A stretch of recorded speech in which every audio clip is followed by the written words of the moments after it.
마태복음 20장 1절부터 16절 본문을 가지고 하나님 나라를 받은 자들의 삶의 태도라는 제목으로 말씀을 전하도록 하겠습니다.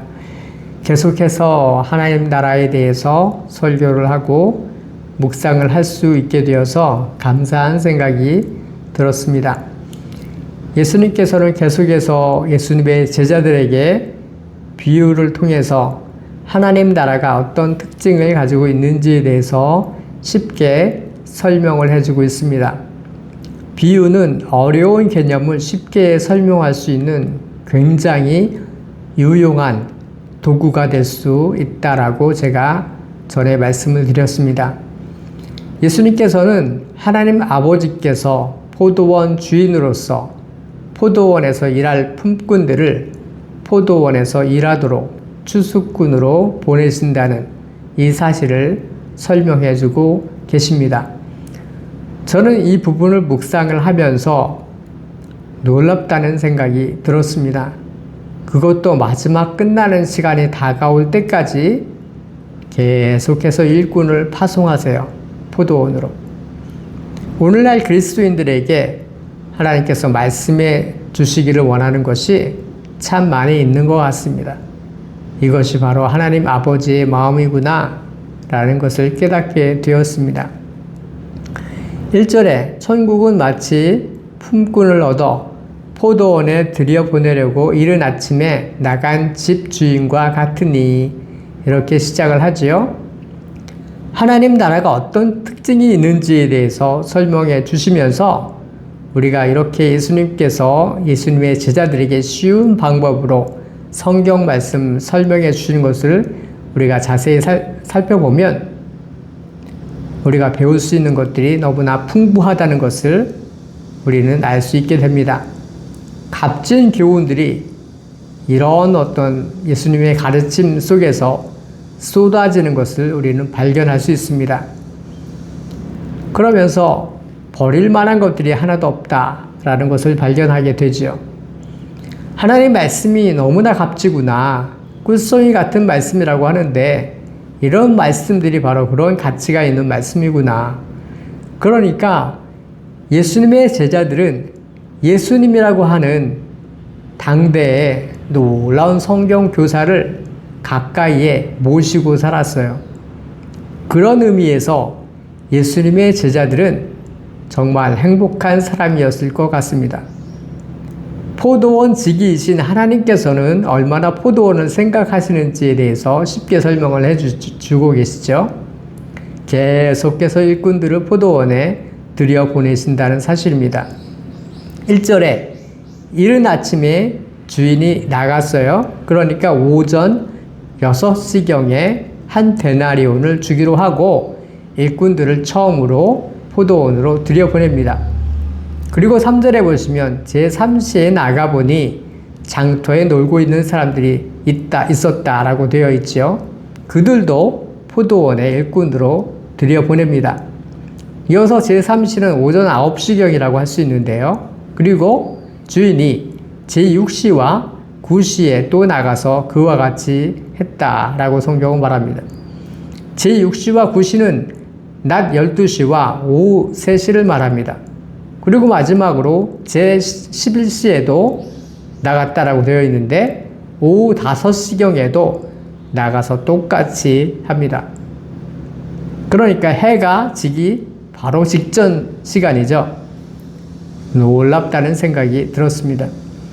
이것이 바로 하나님 아버지의 뜻이로구나. 언제까지 일꾼을 파송하십니까? 하나님께서 보낼 수 없을 때까지 선택하신 한 영혼이 주님의 품으로 돌아올 때까지 찾도록 찾으시는 분이심을 오늘 성경 본문은 우리에게 계속해서 말씀해 주시는 것입니다. 주님께서는 당신의 종들을 보내세요.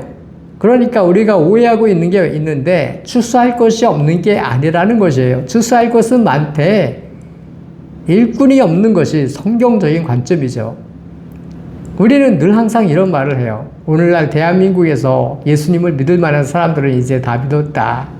뭐 이런 어떤 개념들을 가지고 있죠. 그리고 개척교회는 더 이상 안 된다라는 고정관념을 갖고 있죠.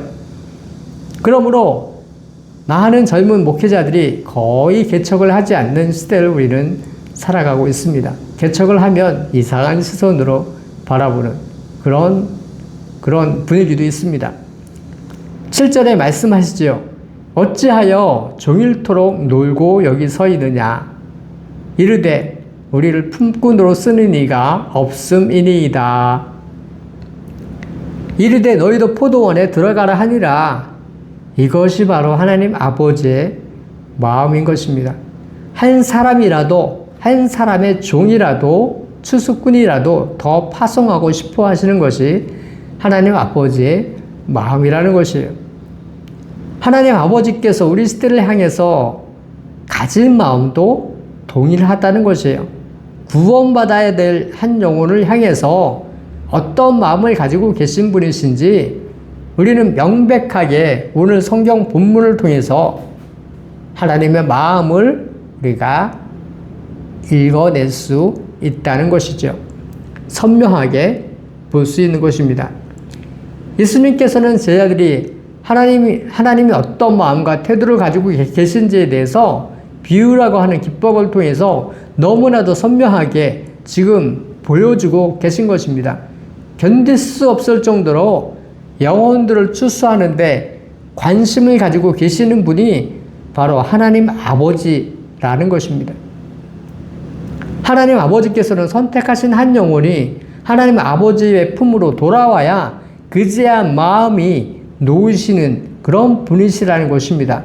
하나님께서 그렇게 원하시는 것이에요. 일꾼들이 파송되어지는 것을 하나님께서 원하십니다. 그러므로 포도를 추수하여 얻는 것, 이것이 바로 포도원 주인의 마음인 것이죠. 해지기 직전까지 포도원 주인은 일꾼을 포도원에 보내세요.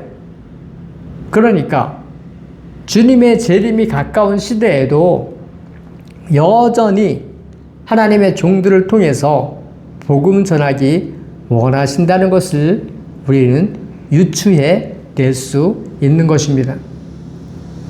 계속해서 일꾼들을 양성하세요. 수수하도록 일꾼을 공급하시는 분이 바로 하나님이세요.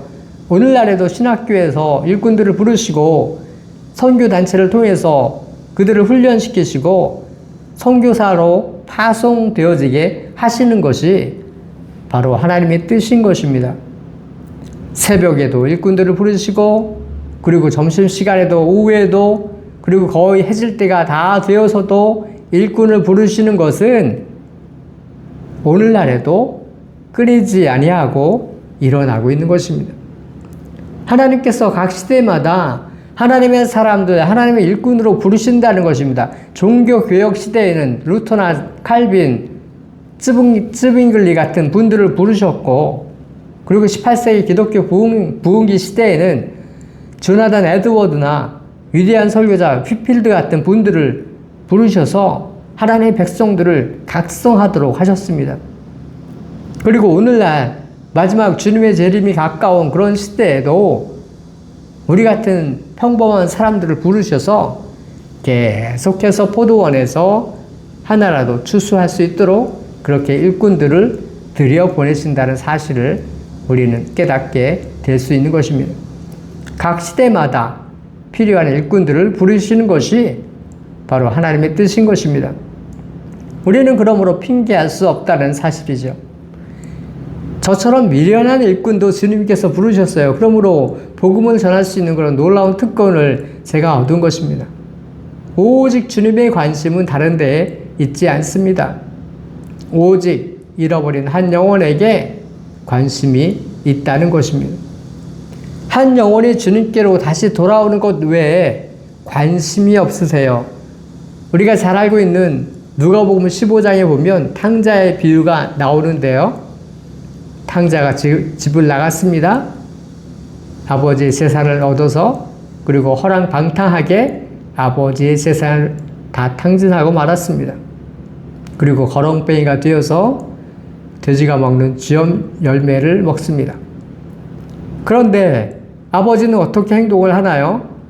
늘 항상 동구 밖에 나가서 오늘이나 내일이나 집 나간 그 녀석이 오지는 않을까 기다리고 계셨다는 사실입니다. 이것이 바로 하나님 아버지의 마음이라는 것입니다. 그러므로 여러분, 하나님의 나라는 늘 항상 일꾼을 파송하는 포도원 주인과 같습니다. 일꾼이 단 한 명이 남았더라도 거의 마감 시간이 다 되었다고 할지라도 그렇게 포도원으로 들여보내는 것이 바로 하나님 나라의 특징이라는 것이에요. 일반적인 사람들의 생각으로는 전혀 이해가 되지 않는 것이 하나님 나라의 사고 방식인 것이에요. 그러나 하나님 나라의 시야에서 오늘 우리가 읽은 본문을 살펴보면 그렇게 행동하는 것은 너무나 당연한 것이라고 할 수 있는 것입니다. 그러므로 마지막 시대, 대한민국의 교회가 넘쳐나는 그런 시대처럼 보이는 오늘날에도 교회가 세워져야만 하는 것입니다. 복음은 늘 항상 전해져야만 하는 것입니다. 모든 수단과 방법을 동원해서라도 유튜브를 통해서도 하나님 말씀이 선포되어져야만 하는 것입니다. 이러한 것을 아무도 막을 수가 없어요. 그 누구도 막을 수 없는 것입니다. 진리의 말씀에 갈급한 그런 영혼들에게 하나님 말씀이 전해져야 하는 것입니다. 주님은 잃어버린 그 한 영혼이 당신의 편으로 품으로 돌아올 때까지 끝까지 찾으시는 분이심을 우리는 말씀을 통해서 발견할 수 있는 것입니다. 혹시 여러분이 그 잃어버린 한 영혼이 아닙니까? 주님께 여러분의 마음의 문을 여시기를 바랍니다. 주님은 여러분의 잘못에 대해서 여러분이 마음을 열고서 대화하기를 원하세요. 상처받은 한 영혼이 주님께로 나와서 그 영혼이 쉼을 얻기를 원하세요. 영혼의 평안을 맛보기를 원하세요. 하나님은 언제나 우리와 대화하기를 원하십니다. 그러므로 오늘도 설교자를 통해서 여러분에게 말씀을 걸어오시는 것입니다. 놀랍지 않습니까? 어떻게 우리의 상태를 그렇게 잘 아시나요? 그러므로 하나님 아버지께서 그렇게 행동을 하신 대로 하나님 아버지의 마음을 가지고 하나님 백성인 우리도 오늘날 우리 역시도 동일한 마음을 품고서 살아야 하는 것입니다. 그 부모의 그 자녀라는 말이 있듯이 하나님의 백성들의 모습을 보십시오. 하나님 아버지를 똑 닮은 그런 구석이 있어요. 육신적으로도 부모님을 자녀들이 그대로 닮아 있지요. 어떤 사람은 발도 닮고, 얼굴도 닮고, 웃는 모습도 그대로 닮고, 그렇게 하죠.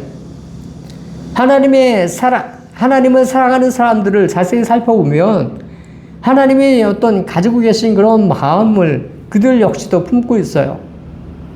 또는 어떤 사람들을 보면, 하나님이 주시는 기업에 대해서 약속의 땅에 들어가서 하나님이 자신들에게 주시는 그 약속의 땅에 들어가서 땅을 차지하고 싶은 그 기업에 대한 강력한 갈망을 품고 살았다는 것을 발견할 수가 있습니다. 여호수아와 갈렙 이런 사람들이 그러했고 또한 슬로브앗의 딸들이 그러했습니다. 이 나라의 복음을 전했었던 100여 년 전에 복음을 전했었던 서양의 선교 사람들이 동일하게 그런 마음을 품고 있었습니다. 그리고 우리의 믿음의 선배들이 죽기까지 주님께 충성을 다했습니다. 복음을 위해서 자신을 버리면서까지 주님께 자신의 삶을 드렸습니다. 우리는 이러한 놀라운 이야기들을 많이 알고 있습니다. 하나님의 사람들이 가지고 있는 특징 가운데 한 가지는 나이가 많건 나이가 적건 하나님이 주시는 기업에 대한 끊임없는 갈망이 그들의 마음 가운데서 사라지지 않는다는 것이에요.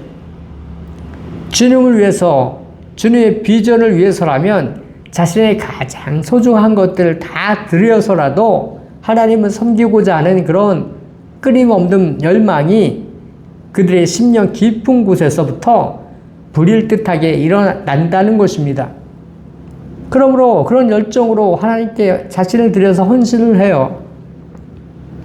그렇게 누가 알아주든 알아주지 않든 평생을 주님을 섬기면서 그렇게 사는 것입니다. 하나님은 섬기면서도 어려움이 있어요. 여러 가지 갈등이 있습니다. 그리고 눈물 흘릴 만한 일들도 많이 있습니다. 오늘날처럼 불신사회에서 하나님 섬길 때 더욱더 그런 경험을 할 수가 있습니다. 그러나 중요한 것은 주님의 비전을 받은 사람들은 눈물을 흘릴지언정 그들은 주의 사역을 절대로 포기하지 않습니다. 그 아버지의 그 아들, 그 어머니의 그 딸, 부모님께 받은 DNA가 사라지지 않죠. 그대로 나타나는 것이죠. 오늘날 우리가 주님을 섬길 때 이런 놀라운 은혜가 우리 삶 가운데 나타나게 되기를 간절히 바랍니다.